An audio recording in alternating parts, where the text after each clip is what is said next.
All of Central Florida is now under some type of hurricane watch or warning. Chief Meteorologist Chris Justice is tracking Milton this evening. Chris, what is the latest on landfall? Well, it just got upgraded back to a Category 5. The landfall timing and wind speeds and location hasn't really changed. It's been pretty steady in the forecast the last 24 to 48 hours.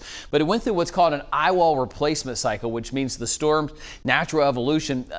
Cat 5 can only sustain that kind of speed for a certain amount of time. So it weakens a little bit, only to grow back a little bit wider and stronger. And that's what's happening right now. Those winds peaked at 180 miles per hour yesterday. Now it's back to that 165 category, which is a 5. A really dangerous storm system here. It is compact in that it's got a wind field that's much smaller than Helene, but it's also very strong. And this is going to bring really devastating impacts to west central Florida here, from Sarasota to Tampa to Fort Myers. The latest timing here is for this to make landfall between 11 p.m. tomorrow night and about 2 or 3 a.m. on Thursday morning. This is going to blast through all of Florida.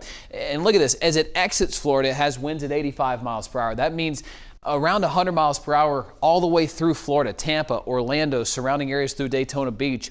This is really going to pack a punch. The track may have shifted just about 5 or 10 miles south, which is better for Tampa.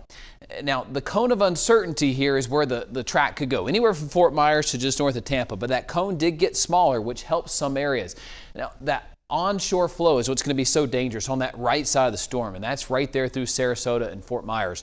As it makes landfall and begins its way in, it's going to begin to weaken, what the computer model shows. So as it pulls away, thankfully better conditions will be posted. Hey, just in, the circulation around Milton as it pulls away from the United States could give wind gusts in Hilton Head, Charleston, Savannah, Georgia, up to 45 miles per hour. They are now under a tropical storm watch, and just added this last update, a storm surge watch for Hilton Head and Savannah, where storm surge values could be up to 3 feet, making the high tide extra high Thursday afternoon into the evening hours. A cold front protecting us from seeing anything.